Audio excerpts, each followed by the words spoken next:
Ayan po, magandang araw mga ka-reaction by. So, Luzon, Visayas, Mindanao, magandang araw. So, ito po, no, sabay-sabay po natin panoorin at sabay-sabay po nating reaksyonan ang video ito at i-comment na rin sa comment section. So, yung hindi pa po pala nakapag-subscribe sa ating channel, huwag nyo pong kalimutan namang mag-subscribe at mag-like at mag-share. So, eto na po, rekta na po tayo kay Reaction TV PH. Awad bang ipatawag ulit itong si Gutesa? Kasi para akala na matapos ng pagdinig nung siya'y humarap, biglang nawala. Wala na raw nakakala kung saan siya naroon. Kasi ako naman, ang katwiran ko, kasi wala namang pagdinig at hindi naman siya ulit ipapatawag. Pero kung sabay ipatatawag, may garantiya bang babalik itong si Gutesa, Sen? Basta wag lang nilang takutin kasi ngayon may nagsasabi na meron daw siyang 5 milyon na nakapatong sa kanyang ulo. Kaya grabe, no? tatago yung tao. 5 milyon na nakapatong sa kanyang ulo. Kaya grabe, no? tatago yung tao. 5 milyon na nakapatong sa kanyang ulo. Kaya grabe, no? tatago yung tao. Gutesa, Sergeant Gutesa, may 5 milyon po sa kanyang ulo. Pinapatodas na po mga kareaksyon. Totoo kaya ito?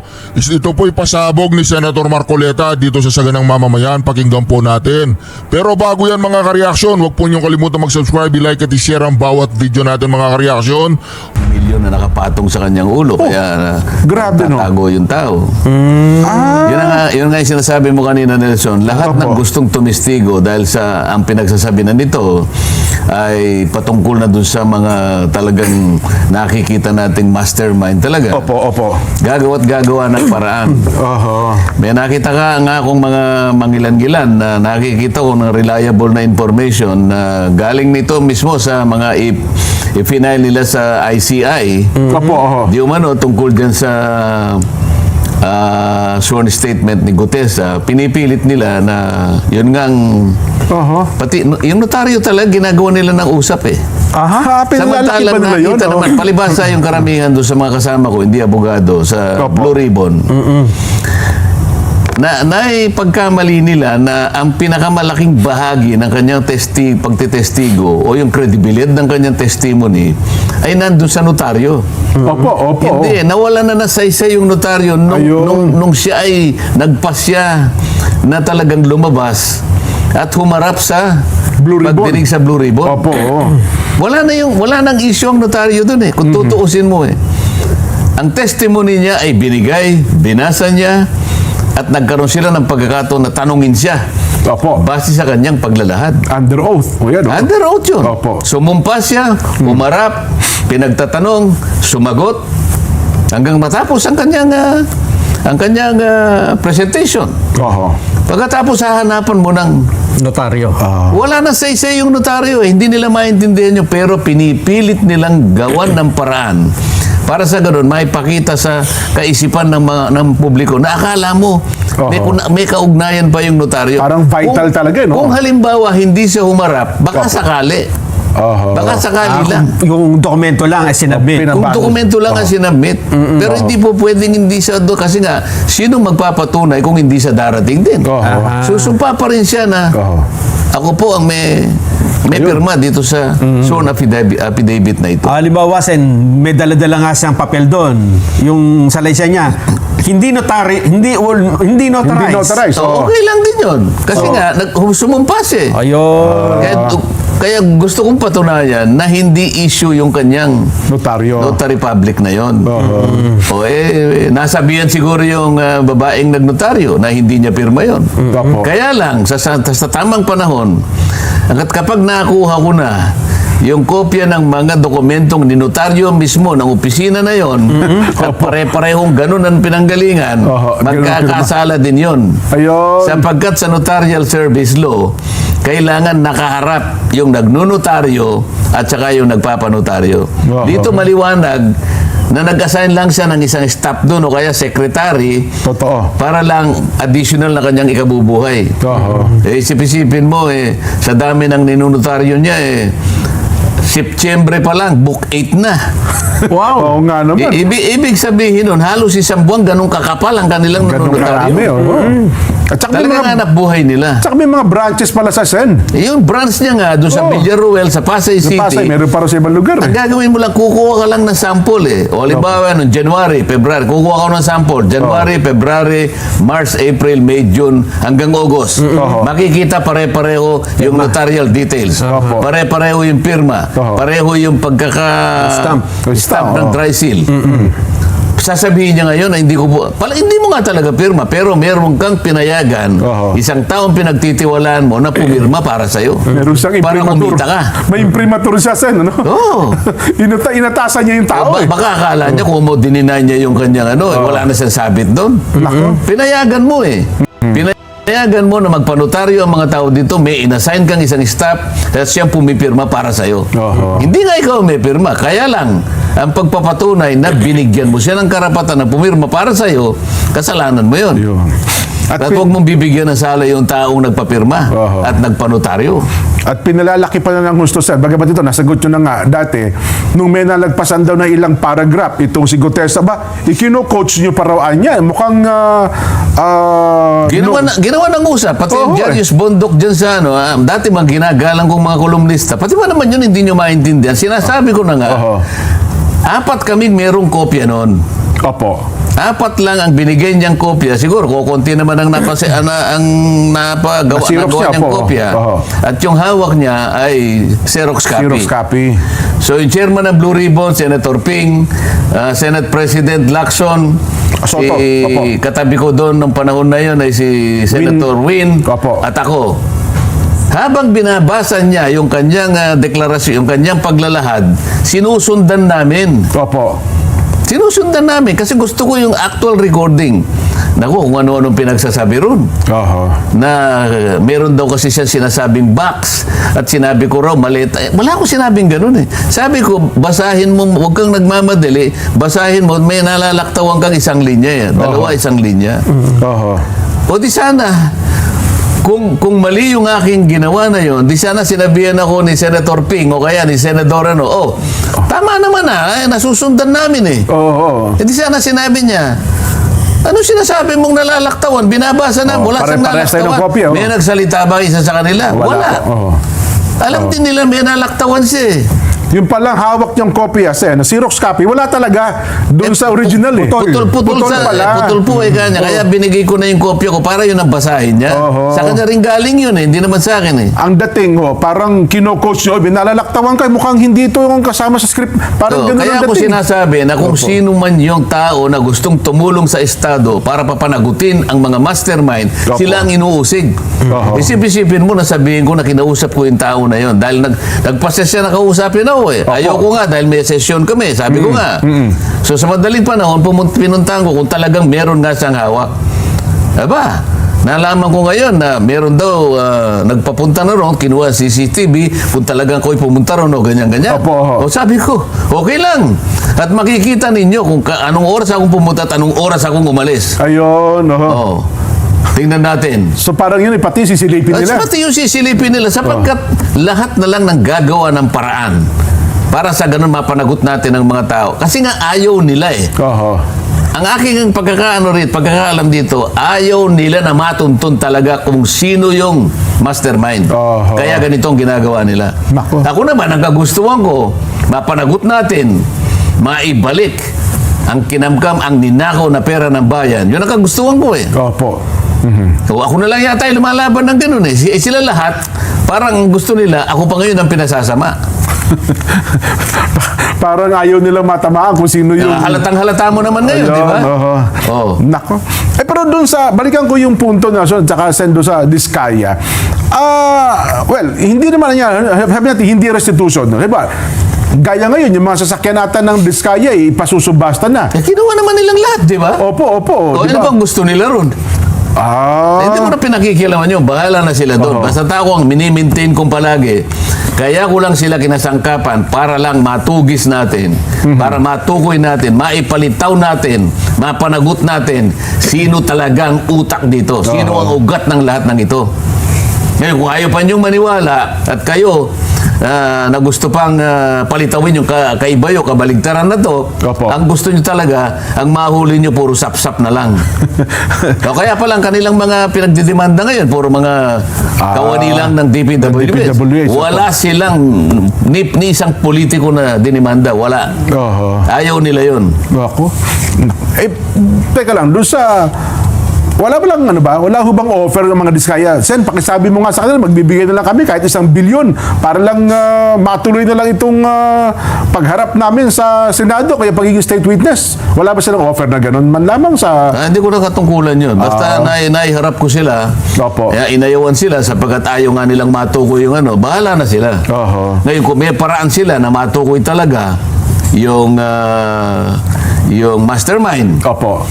sa akin palagay, hindi naman nila gagawin. Opo. Kasi lahat ng tumitestigo para matukoy lahat yon ay kanilang ginigipit. Kanilang ginigisa. Kanilang pinag-uusig. Pero wala silang hangarin na makita yung totoo. Ang hangarin nila ay mapagtakpan kung sino man ang may utak dyan. Saan meron isang post sa social media na maganda lang ito, hindi ko na papanggitin yung isang abogado po ito. Maganda yun, yung kanyang, yung ating pinag-uusapan na may kinalaman dyan sa restitution. Sabi nung itong abogadong ito, pinipilit ni Senador Marcoleta ang posisyon niya na hindi raw pwedeng mag-impose ang DOJ na condition na restitution bago tanggapin ang mga diskaya bilang state witness. Pero sabi niya, halatang hindi talaga nag-practice daw ng litigation si Senador Marcoleta. Ganito lang kasimple yan. Sa litigation ng abogado na humahawak ng kaso ay may full control sa presentation ng evidence. Siya ang nagde-decide kung anong ebidensya ang ipipresenta niya at kung sino ang magiging testigo niya. Walang sino mang pwedeng magdikta sa kanya, hindi korte, hindi senado at hindi kahit sino. Kaya kung may lalapit sa isang abogado at sabing, attorney, gusto ko pong mag-witness sa kaso ninyo, may absolute discretion ng abogado na sabihin, hindi kita kailangan. At kung gusto niya, pwede rin niyang sabihin, sige, tatanggapin kita, pero magbayad ka muna ng utang mo sa client ko. Ganun daw po kasimple sa ang kanyang punto. Ano sasabihin natin dyan? Hindi, parang gusto niya patunayan na bagamat wala yung restitution doon sa batas, may discretion pa rin daw po yung mga abogado na kung yun ang hinahanap ng Department of Justice. Ayan. Hindi nila naiintindihan ang matagal ko nang gustong ipaliwanag. Hindi madali para makatukoy ka ng malalaking isda. Opo. Walang magbo-volunteer sapagkat masasapanganib sila. Oho. Di ba? So, paano ba natin ipaliliwanag sa napakasimpleng pananalita ito? Kung hindi ka gagamit ng whistleblower, Opo. wala kang makukuha. Walang magtuturo Walang magbo-volunteer. O ngayon, kaya lang naman meron tayong witness protection program para sa ganung mga pagkakataon. Di ba? Kailangan i-process mo sila. Kailangan pumasok sila sa proseso para sa ganun, kung qualified sila, maging state witness. Yung sinasabi ng abogado yan, malayo doon sa pagiging state witness. Ayun. Ito sa pilitan na magiging state witness siya, kaya nga pipirma siya doon Opo. Pero sa pagtulong niya sa Estado, kinakailangan meron siyang protection. Oho. Sa example ng abogadong sinasabi mo, wala ito Opo. Di ba? Protection ng Estado ang ibibigay sa kanya. Doon sa witness. Kailangan mong maproteksyonan dahil mahirap ang kanyang gagawin. Yun lamang ang ibibigay. Kaya nga yung title ng batas na yon, Witness Protection Program and Benefit Program. Ngayon, kung ikaw mismo maglalagay pa ng iba pang requirement, hindi mo siya tinutulungan, hindi mo siya pinoproteksyonan. Lalo mo siyang pinahihirapan. Ginagamit mo na nga siyang ng kasangkapan para makahuli ka nga Pagkatapos, bago ka makahuli ng malaking isda, siya pa ang gagawan mo ng... Bibigyan mo ng kondisyon. Bibigyan mo pa ng kondisyon. Wala ka talagang mahuhuli pagka ganyan ang usapan. Ayun. Yun ang pinakasintido ng gusto kong mangyari. Kasi napakarami kasing mga abogado na kanya-kanya ng pagkakaintindi sa batas, pinakasimple na yung gusto kong mangyari, lalo nilang pinalalabo, pinag-uusapan. Saglit lamang na po. Meron pa tayo ilang mahalagang paalam. Magbabalik pa po ang Saganang Mamamayan. Yan lang eh. At, oo, doon sa, di ba, Siya ang chairman nakatapatan. ng Finance Committee. Tapatan yan, di ba? Oo. Dito yung ahensya, sa harap mga senador. Oo. May video tayo, pakita mo nga. Isa lang ang senador na nandun eh. Ganon? Kung hindi ako nagkakamali ha, puro bakante yung katabi ni Senador Gatchalian eh. Hindi, kahit huwag nang ipakita, naniniwala ako kasi mula nung Lunes, Opo. Martes, Miyerkules hanggang kahapon, kaming dalawa lang ni Sherwin eh. Ganun mo ba? Ako lang ang Hindi kasama sila niya eh. interesado sa budget briefing ng mga ahensya po. Kasi kanina naman, ang dami ko namang dapat na gawin pa. Opo. Sabi ko sa mga kasama ko, kayo naman ang pumunta. Akala kasi namin, marami rin ako nakita sa social media, akala, binoykot si Ombudsman ng mga senador. Eh yung pala, ganun talaga ang sitwasyon, Sen. Hindi ganun na sitwasyon. Dapat talaga, marami Nandun. naman. Eh kaya lang, O, tinan mo, yan o, mag-isa lang o. Oo nga. di ba nyo nakita nung yung DOE? Kaming Opo. dalawa lang eh. Okay, May dalawa. dumating na dalawa, tapos umalis din. Pagkatapos sa yung briefing, sir. pagkatapos yung DOJ. Opo, oo. Ganun din. Opo. Bali, marami yun eh. Mula nung Lunes eh. Lunes, Martes, Miyerkules, hanggang Huwebes. Parang dalawa nga lang po kayo na chairman Eh kanina pupunta sana ako, kaya lang ang dami kong meeting sa umaga. Oo. Eh, sana sabi ni Ombudsman, ay salamat, wala. Pero kapag ano ba ang sitwasyon dyan, sir? Kapag ganyan, budget briefing lang, hindi pa naman talaga yun yung final na budget ng isang ahensya. Briefing lang kasi kinakailangan tanungin mo sila bakit ganito yung budget ninyo, bakit ito, ganyan. Okay. 6 billion yata yung budget na hinihingi na Ombudsman. Well, Yan mabuti wala ako dahil kung siguro nandyan ako, marami akong may tatanong sa kanila. opo. Hindi ba? Ina-expect nga nila, sir, nandun kayo kasi nung mga nakaraan, Ang in-expect kong nandyan, si Senador Joel. Ayun nga, Hindi ba napabalita na mukhang si Ombudsman Boying ay pupunta sa Senado may daladalang sulat. para sa ganun ay iabot yata yung sulat Opo. na kung saan ay pinatatanggal si Senador Joel bilang Yes. senador. Opo. Yan ang nakita ko. So, in-expect ko na si Senador Joel ay nandun. Ay siguro, napansin niya, hindi wala na dapat ipakipagtalo kasi mukhang hindi na ata itutuloy ni Ombudsman Boying ang sulat dahil sa napatunayan na palang na-discover na-discovering dismissed na pala Yung kaso. ang kaso 2019 pa, yung kasong kinaharap ni Senador Joel Villanueva, Sen. Ano ha? Parang nabigla pa si Ombudsman Boying na yun na nga po. na-reverse pala. Oo. Kasi, Nakakapagtaka naman yan. Bakit? Hindi mo ba tiningnan muna bago ka nagpasya Ayun na nga. na gumawa ng isang hakbang para yung hakbang na yun itatanggalin mo ang isang Totoo. ang isang senador. Hindi mo ba pinag-aralang mabuti yun? dapat nga nag-due Hindi naman diligence lang- man lang siya, di ba? Oh? Hindi lang. Pati ba yung mga kasama niya, hindi niya tinanong? Oo, yung tinanong niya, hindi rin alam ng mga kasama. Malamang po. Eh, ang problema Sen, may nilabas na clearance eh. September 9, 2025 eh. Ombudsman na wala na nung kaso doon na pending. Ako ang Iba naman yung clearance. Iba yung pinag-uusapan yung kay Senador Joel. Kay Senador Joel, panahon pa ni Conchita Carpio Morales. panahon pa ng predecessor ni Martires. Ombudsman Martires. Yes. Opo. 2016 yun, napagkamalan yatang nagkasala si Senador Joel kasi ang pinagbasihan isang communication na parang 10 million nata ng Opo. kanyang PIDAP ay pinagamit sa mga Napoles. Yes. Ano? Opo. Ang problema, yung ginamit na ito, base lang sa mga accounts na nababasa ko. Opo. Letterhead. Yung letterhead na ginamit ay Buhay Party List. Opo. Samantalang si Senador Joel ay Sa Sibak. Sibak, Yes. opo. At pagkatapos, yung pirma niya yata doon na nag-endorse nga ng project, kinuwestiyon niya sa NBI.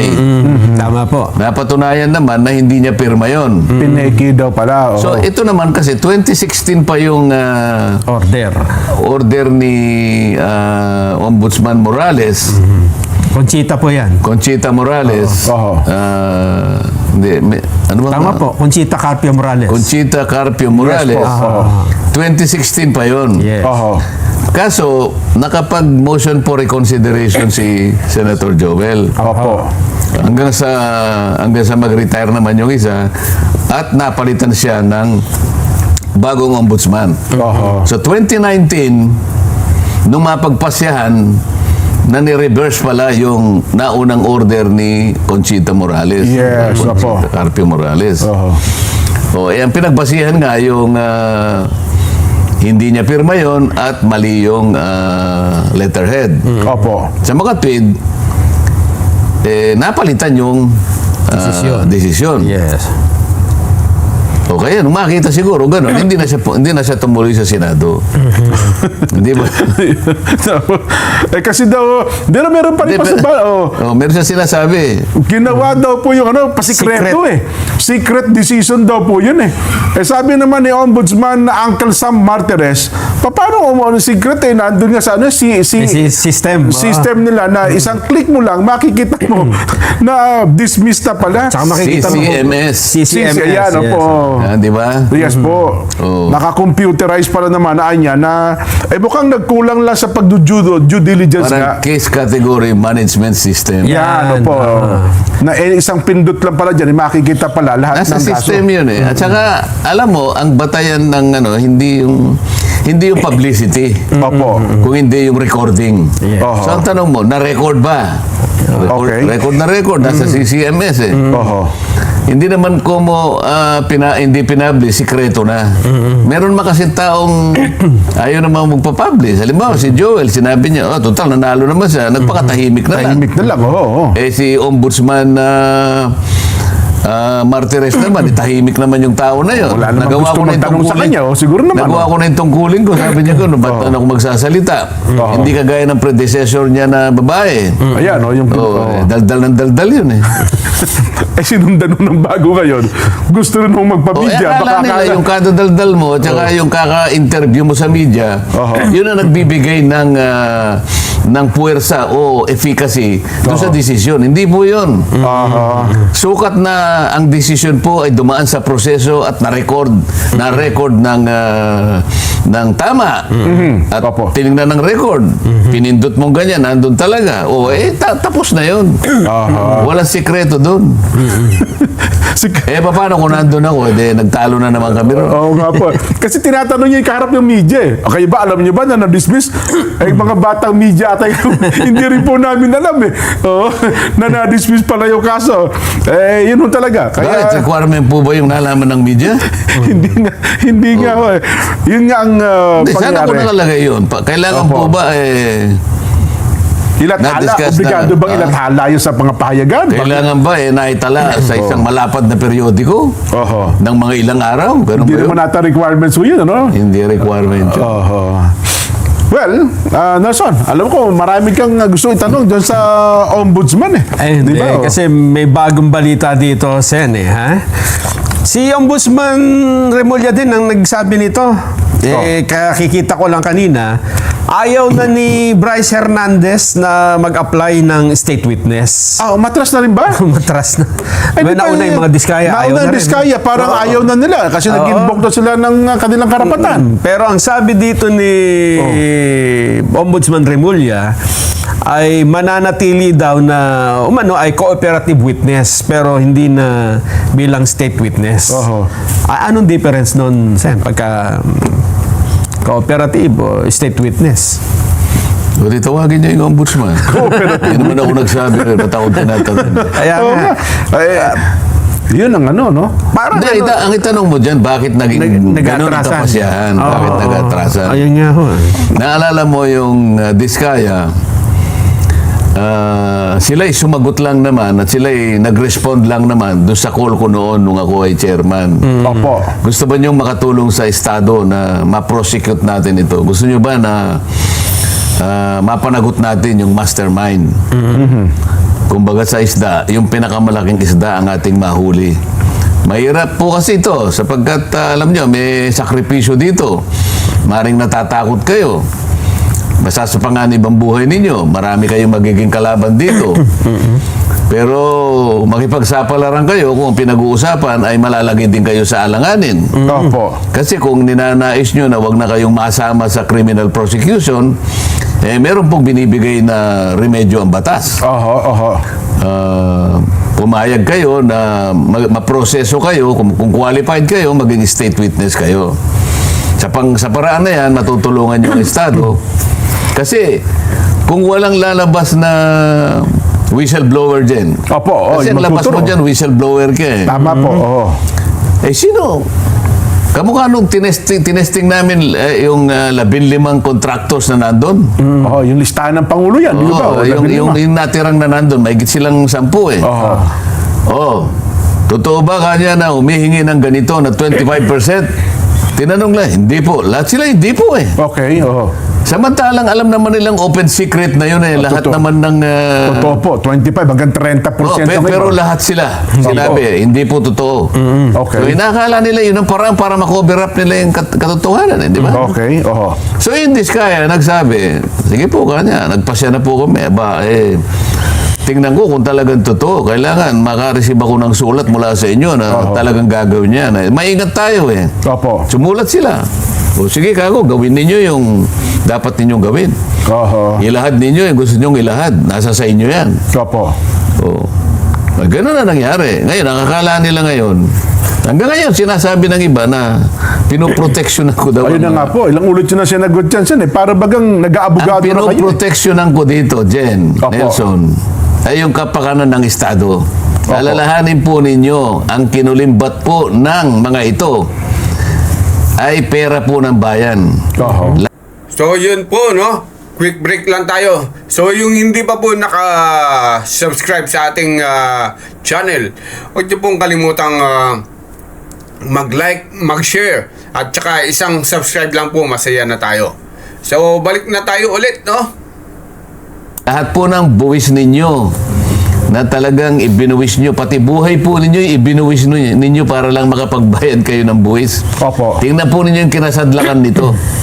Walang kapararakang talagang mahirap na yan. Nabaldas talaga po. Nabaldas isang araw, talaga. sinabi natin mga halang ang kaluluwa ng mga taong ito. Eh. Opo. Para lang matulungan natin ang Estado na mabawi lahat ang kinamkam na yan at hindi po nila pera yan. Gumamit tayo ng magagamit ng mga taong kagaya ng mga ito na magpapasya kahit na mapasapanganib ang buhay nila. Magturo. Ang naituro, initially, 17 congressmen. Opo. Ayan na. Hindi ba nila naintindihan yun?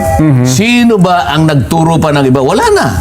Opo. Yung mag-asawang diskaya lang. Ang kapalit lang nun, yung inihingi nilang maproteksyonan sila, karapat-dapat naman dahil sa mapapasanganib ang buhay nila eh. Totoo. Hindi ba maintindihan yun? At palagi nilang sinasabi, hindi po. Hindi ko sila pinoproteksyonan. Nasabi lang nila kasi, nang dahil na nakipagtalo ako na bago sila maproseso, ay kailangan muna nilang isole ang kanilang Yun ikinulimbat. na nga po, Magtatalo na tayo talaga dyan. Ayaw nyo talagang ilagay sila sa state witness protection program. Hinahanapan sila nung requirement Hinahanapan nyo daw. sila ng requirement na wala naman sa batas. Ayan. So, reaksyonan po natin ito, no? So, kasi po si Senador Marcoleta, parang ayaw paniwalaan lahat po ng mga kanyang sinasabi. Pero, ewan ko lang po, no? Samantalang si Ombudsman, pag kanya sinabi, pinapaniwalaan ng mga media, mga lahat-lahat po dyan, pinapaniwalaan. Bakit po, palagay nyo ba mali ba si Senador Marcoleta sa kanyang mga request o mga sinasabi? Kayo po mismo, mga taong bayan, alam nyo naman po kung tama o hindi ang mga ginagawa ng ating mga mambabatas o yung mga opisyal ng gobyerno, di ba? Paano kaya, example lang po, pero hindi naman po no? Paano itong si Senador Marcoleta kung hindi po kaya mga Duterte to, yung mga sinasabi niya, mga media, di ba sigurado paniniwalaan siya? Paniniwalaan. Sigurado po yun, 100%. Kaya po nahihirapan lang si Senador Marcoleta Dahil po nakadikit yan nakapanig din yan kay Tatay Digong. So ang ibig sabihin, may halong politika tsaka kuntsabahan, no? Ganyan po ang kalalang nangyayari dito sa ating mga mambabatas at sa gobyerno. Yan lang po, napakasimple. Simple lang po. Kung ang gumagawa niyan, kagaya ni Senador Marcoleta, kung sakali man, no, na palagay nyo hindi ako tama, kung ang si Senador Marcoleta kakampi ni BBM, kung sasabihin niya to, paniniwalaan, di ba? Mga media maniniwala. Pero kung hindi, nasa tuwid si Senador Marcoleta, kaya ganyan. Kasi yung matuwid, hindi pinapaniwalaan dito sa ating bansa. Yung baluktot, yung bendalo, ang pinapaniwalaan. Si Tulpo, pinapaniwalaan, bendalo. Nakita nyo naman sa isang page, sa post, mismong Tulpo versus Tulpo. Yun, medyo okay naman yun. Kasi, sasabihin ba namang pumapayag siya? Gagawing state witness si Martin Romualdez? Saan ka ba nakakitang ganyan? Ginawa na siyang inakusado.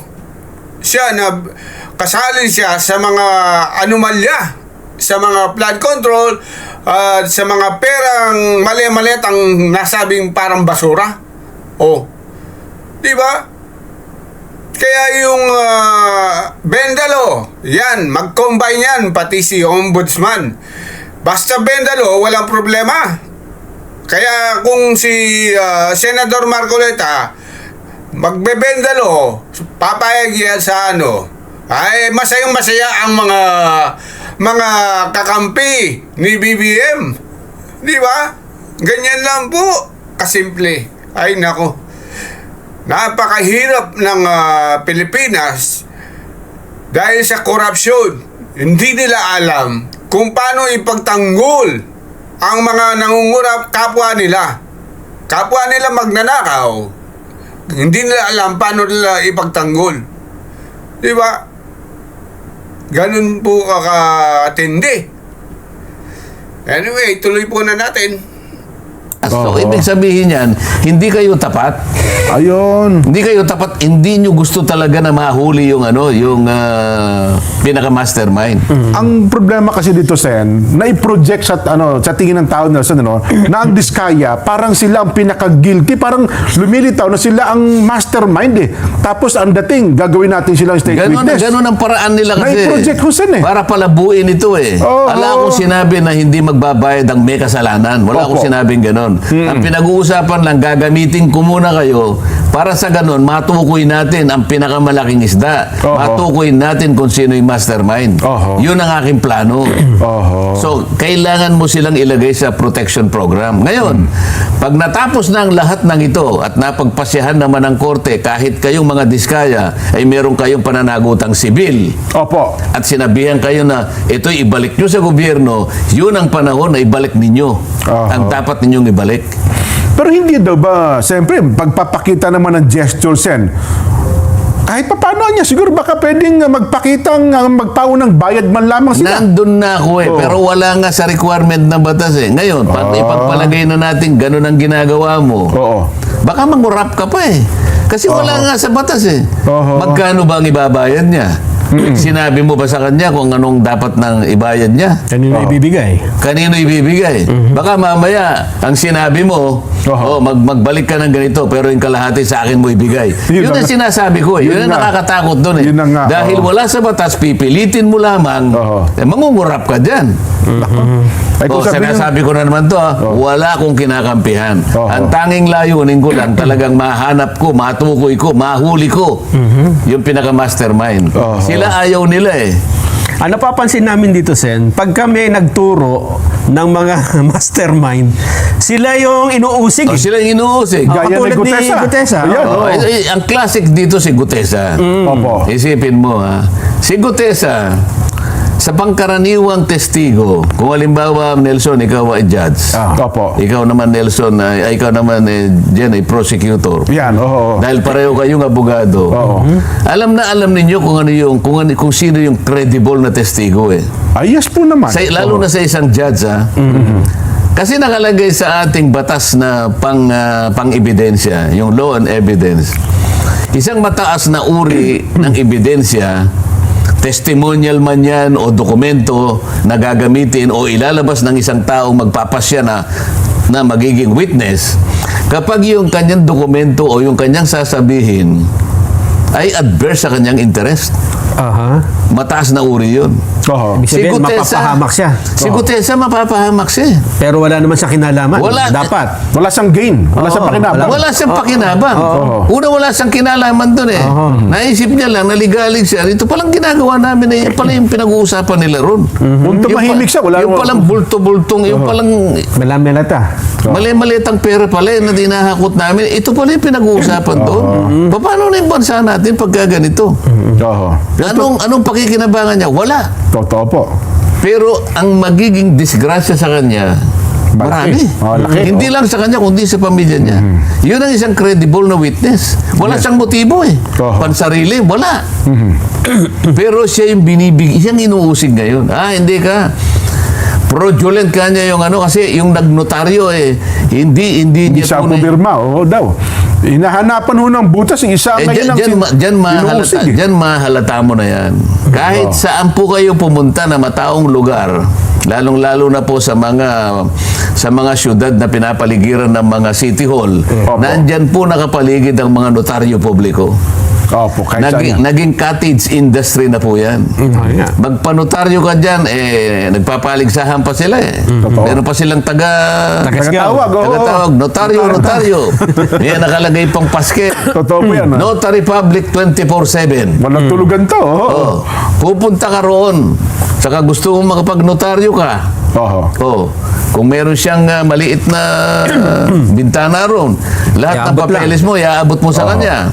Pagkatapos niyang pag-i-stampan lahat, pipirma niya ganyan, sisingilan ka ng kaukulang bayad. At saka niya iaabot sa'yo. Ayun. Ikaw ba na nagpanotaryo? Tatanungin mo ba sa kanya? Oo. Gusto ko pong makita kung kayo po talagang pumirma nito. Nasaan po ba si attorney? Oo. Gusto ko po, attorney, kung kayo po, yung pumirma po kayo uli para malaman kung pirmahon nyo talaga ito. Meron bang gumagawa ng ganyan? Mukhang wala. Pagkatapos ito ang gagawin ng mga kasama ko sa Blue Ribbon Committee, Nako. lalong-lalo na yung Opo. pumalit sa akin. Saglit lang, sir. Bago kayo mag-alab ng kalooban sa bagay na yan, meron lang ho kasing paalala ang DOH eh. Nagpapaala-ala po ang Department of Health sa publiko na laging unahin ang kaligtasan sa kalsada. Malaking porsyento po ng aksidente maaaring maiwasan kung susunod sa tamang batas trapiko. So yun po, dyan po nagtatapos ang ating munting video. Maraming salamat. God bless.